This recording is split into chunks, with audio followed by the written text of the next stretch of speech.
자, 밴드 복습 문제 3회차입니다. 무권 대리부터 나오죠.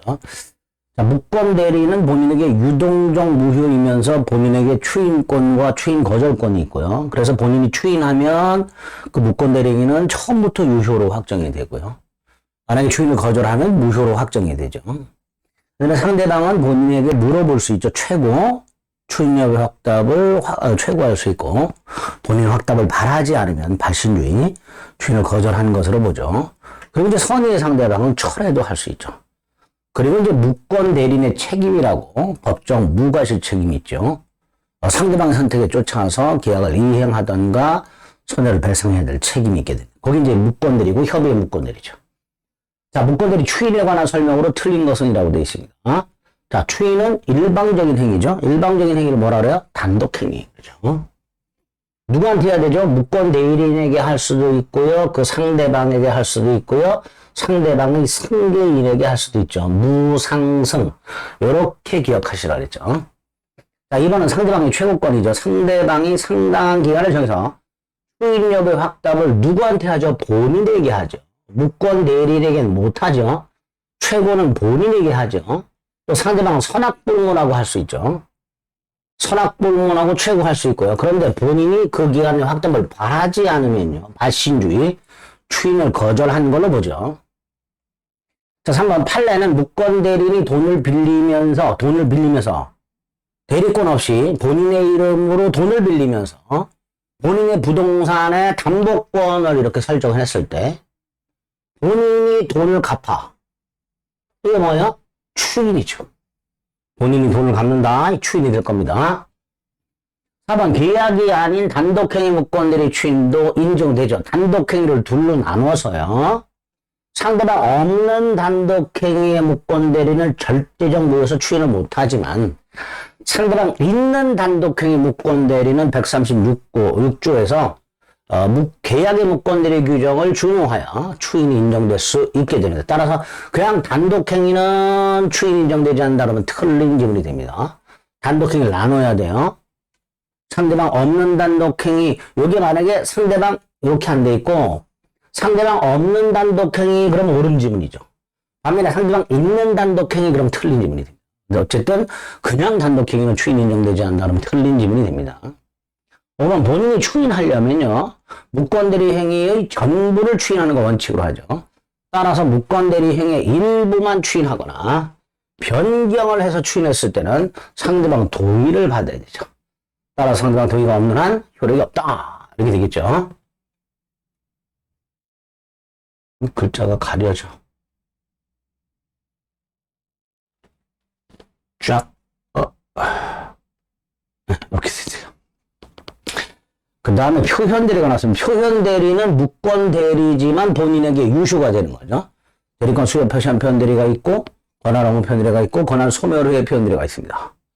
그리고 이제 몇 가지 중요한 효과들이 있죠. 예컨대 5번 같은 경우 상대방이 유권대리만 주장하고 있다면 표현대리는 무권대리 일종이니까 표현대리에 관한 주장은 포함되어 있지 않고요. 그 다음에 표현대리가 성립하게 되면 본인은 전적인 책임을 져야 하죠. 전적인 책임. 따라서 상대방의 설령 과실이 있다 하더라도 그 과실 상계 법리를 유추하여 본인 책임을 변감할 수는 없다죠. 없다. 이거 아주 중요하죠. 없다. 그러니까 이거 틀렸죠.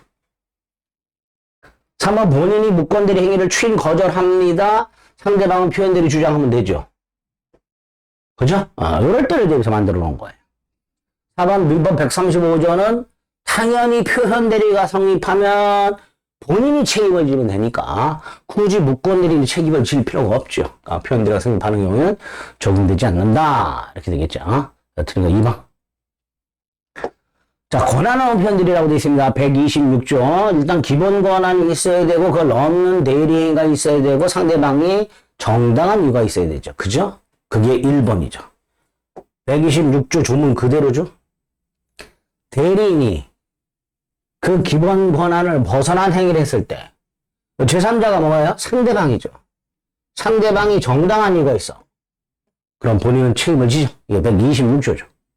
자, 이때 그 기본 권한과 그걸 넘은 행위는 동종일 필요도 없고 유사할 필요도 없다 그랬죠. 이거 틀렸죠.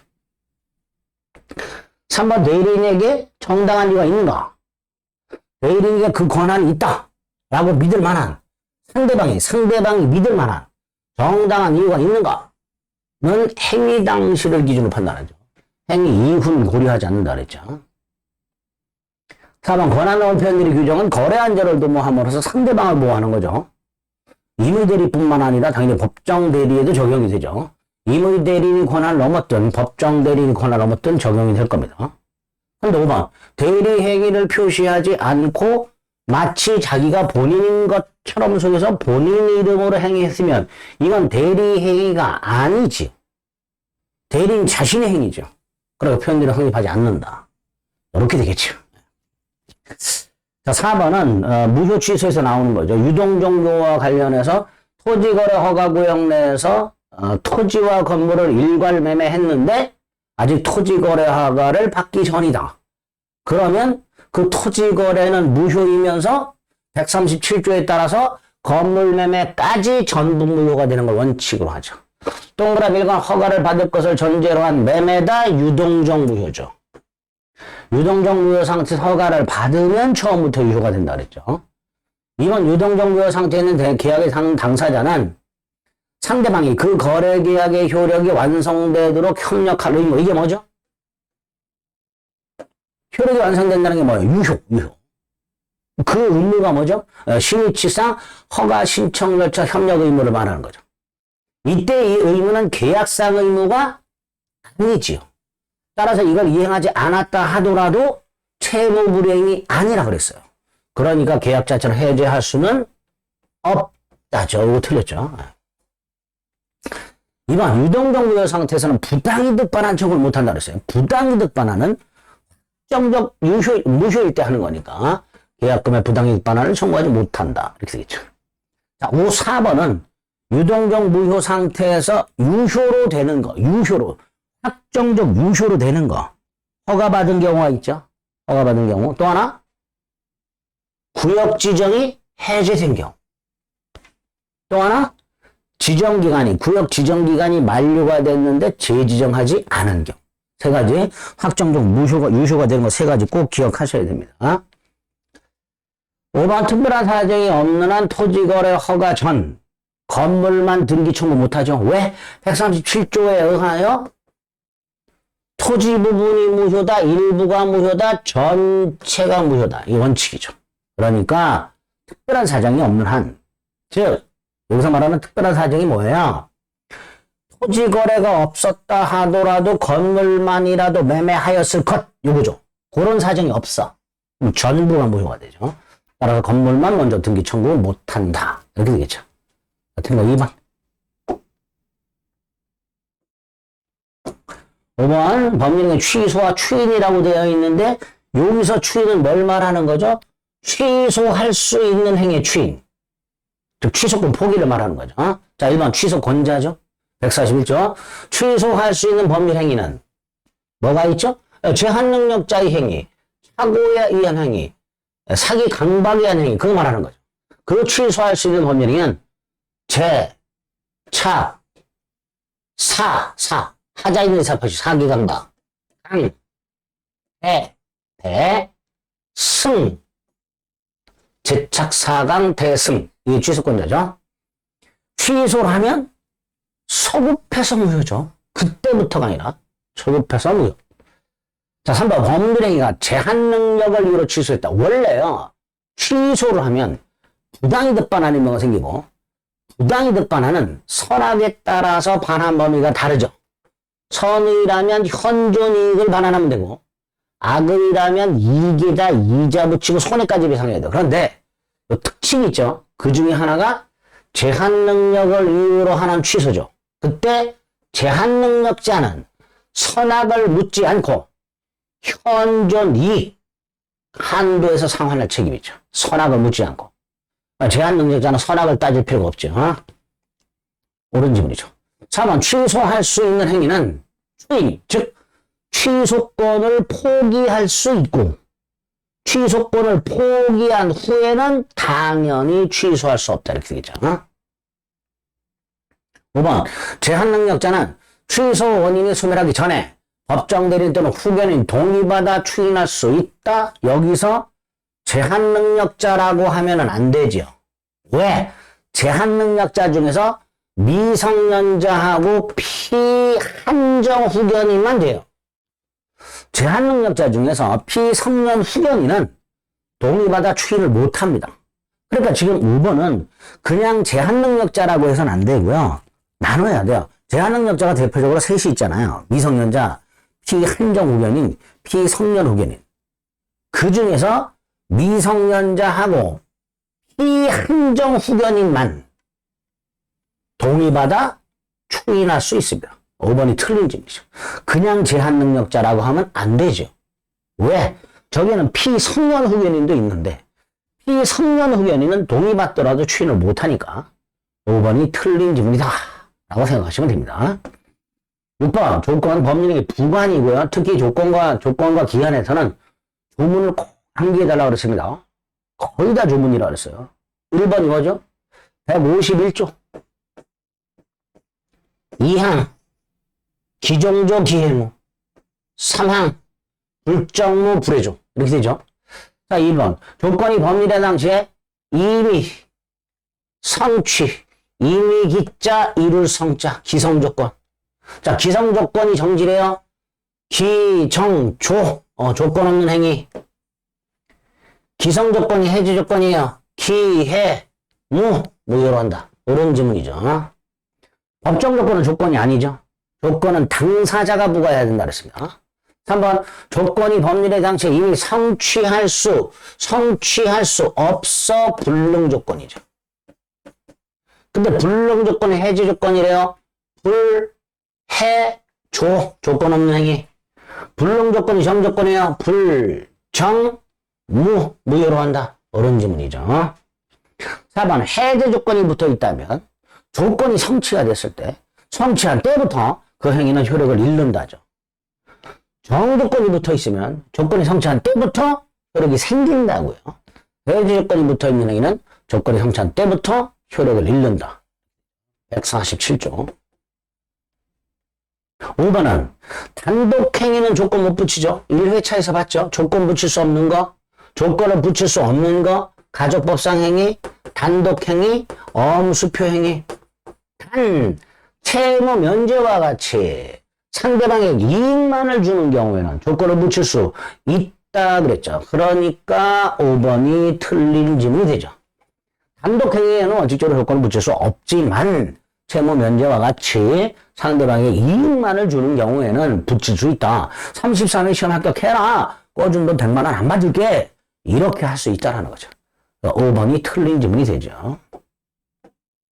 기한 역시 조문 위주로 봐야 된다 그랬죠. 기한의 이익은 채무자익을 위한 걸로 추정을 하면서 포기할 수 있죠. 그러나 상대방 이익을 해하지는 못한다. 기한이 포기할 수 있다. 그러나 상대방 이익을 해하지는 못한다. 153조 2항 상대방 이익을 해하는 경우에는 손해를 배상하고 포기할 수 있다. 이렇게 되죠. 2번 엄수표행위는 조건에 친하지 않다. 조건을 붙일 수 없다. 그러나 시기를 붙일 수 있다. 뭐죠? 시기가 지급일. 엄을 발행하면서 엄행위 그냥 엄 발행하는 거 생각하시면 엄을 발행하면서 지급을 붙여야 돼요. 시기 붙이는 거 허용됩니다. 됩니다.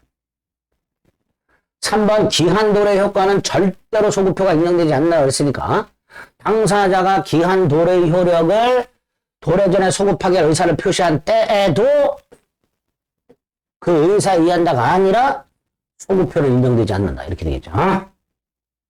4번 기한이건 누구를 위한 걸로 추정한다고요? 153조 1항 채무자익을 위한 걸로 추정하죠. 따라서 채무자는 스스로 자신에게 기한이 있음을 증명할 필요가 없고 채권자가 증명을 해야 되죠. 자, 기한이 상실사유가 발생을 했을 때 효과가 둘 중에 하나죠. 바로 기한도래 효과가 발생하는 경우 이건 이제 정조건부 특약이라고 하죠. 반면에 채권자가 청구를 해야 기한이 도래하는 형성권적 특약 둘 중에 하나죠. 그런데 기한이 상실 사유가 생겼을 때 바로 기한이 도래하는 정적금부 특약이냐? 채권자가 권리를 행사해야 지금 돈을 다 내놔라 라고 해야 기한이 도래하는 형성권적 특약이냐가 불분명할 때는 형성권적 특약으로 추정을 하니까 특별한 사정이 없는 한 원칙적으로라는 뜻이죠. 이걸로 봐야 되죠. 형성권적 특약으로 봐야 되겠죠. 그래서 기한 옳은 질문이 되겠죠. 틀린 것은 아니 3번 이렇게 되겠죠. 자, 여기까지가 이제 민법 총칙과 관련된 거고요. 그다음에 물권법 총론 문제가 있네요. 진도에 따라서 이렇게 물권법 총론. 학원 진도에 맞춰서 문제를 해놨기 때문에. 자, 물권법 총론의 1번. 물권이란 물권자가 타인의 행위를 매개하지 않고 권리를 스스로 직접 실현하는 직접적 권리죠.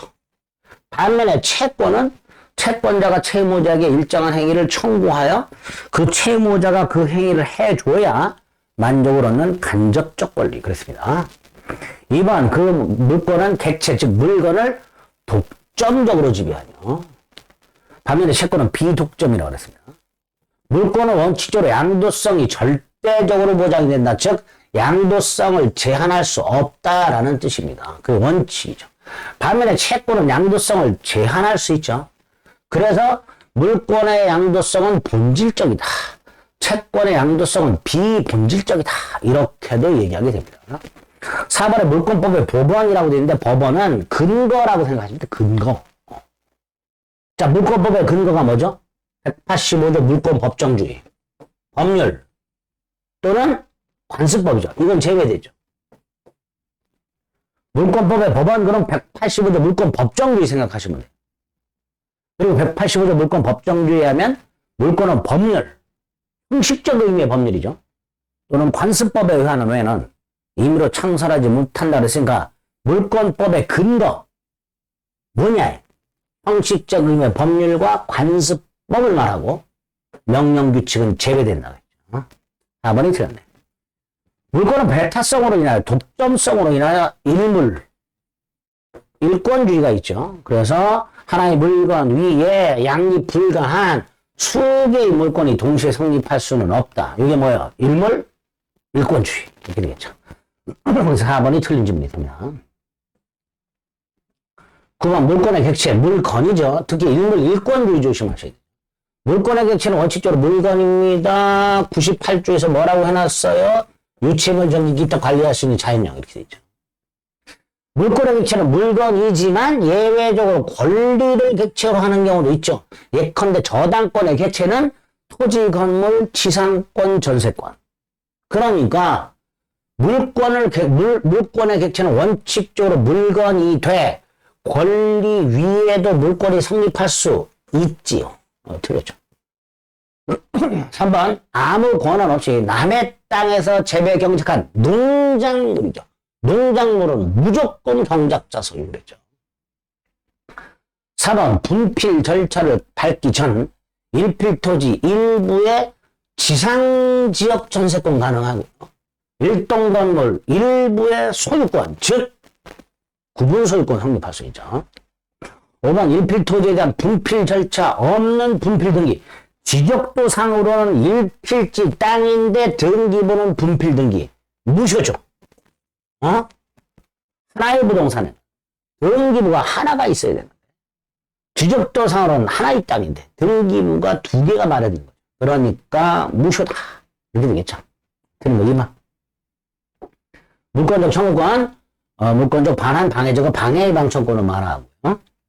조물권에 기초한 것과 소유권에 기초한 게 있죠. 특히 소유권 자체가 소멸시에 걸리지 않으니까 그 소유권에 기초한 반환 방해 제거 방해 예방 청구권도 역시 소멸시에 걸리지 않는다.